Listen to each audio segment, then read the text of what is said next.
Today we'll be going through Genesis chapter 22, where we'll be seeing a very interesting and a surprisingly ending story of how Abraham obediently decided or wishes to sacrifice his own son, Isaac.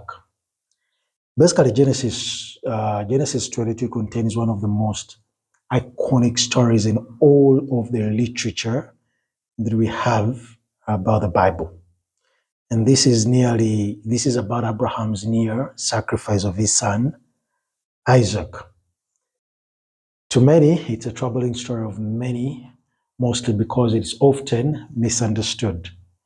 When read as part of the long, detailed story of Abraham, this is an event which reveals the depth of Abraham's trust in God, one of the qualities God values most in his people.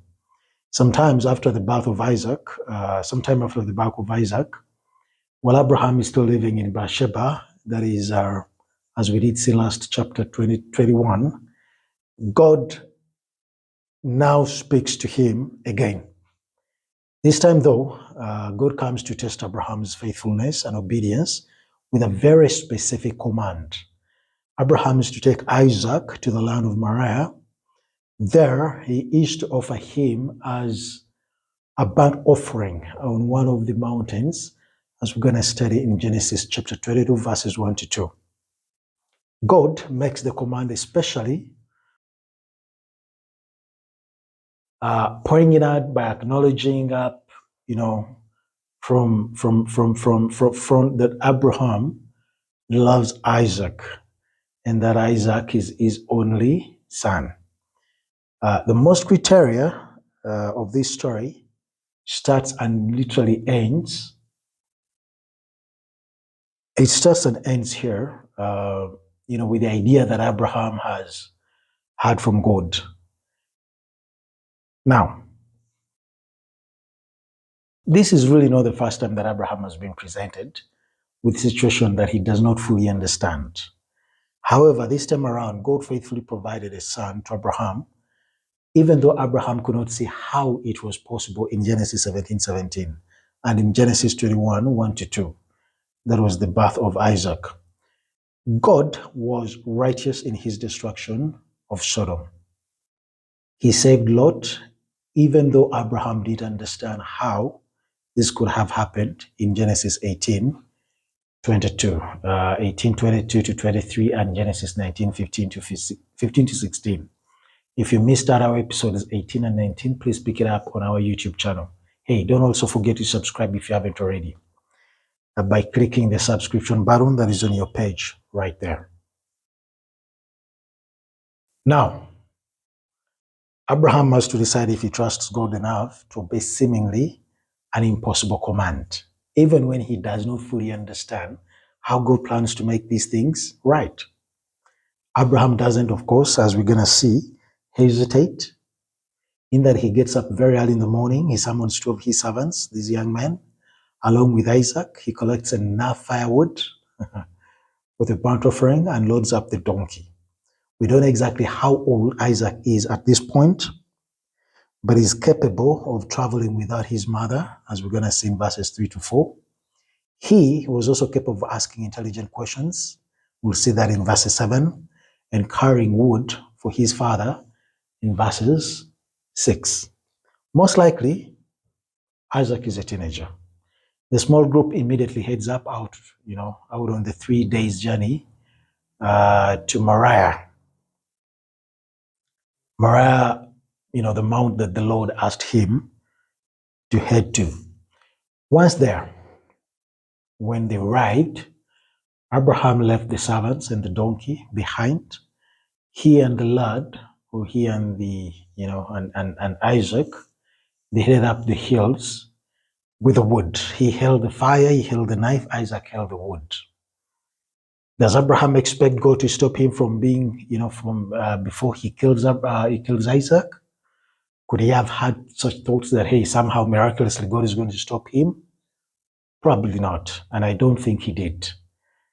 Hebrews chapter 11, verses 19 gives us a clue. In fact, it says Abraham reasoned that God could even raise the dead. In any case, Abraham doesn't slow down even when Isaac asks where the lamb is, as we're going to see. You know,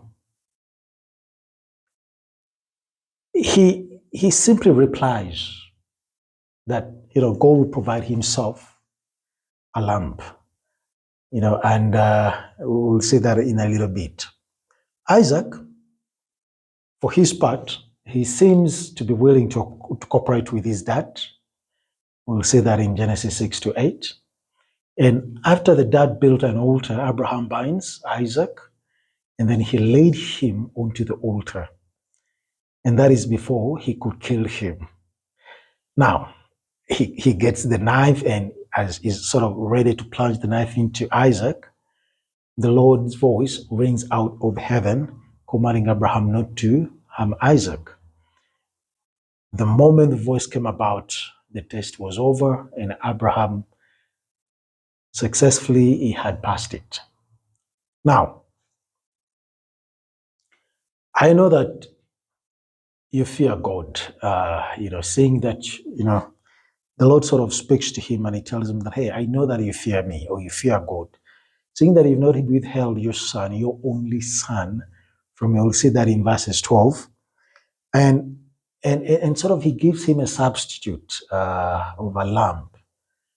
He gives him a substitute in form of a ram caught in a thicket behind Abraham.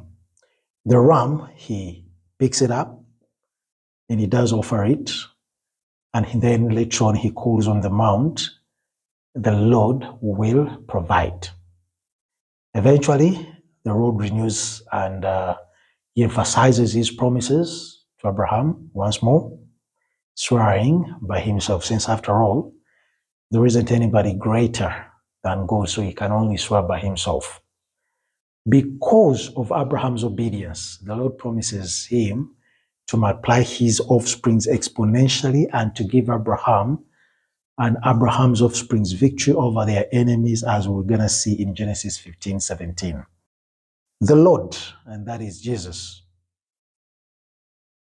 adds another promise on top of what he had, given to him.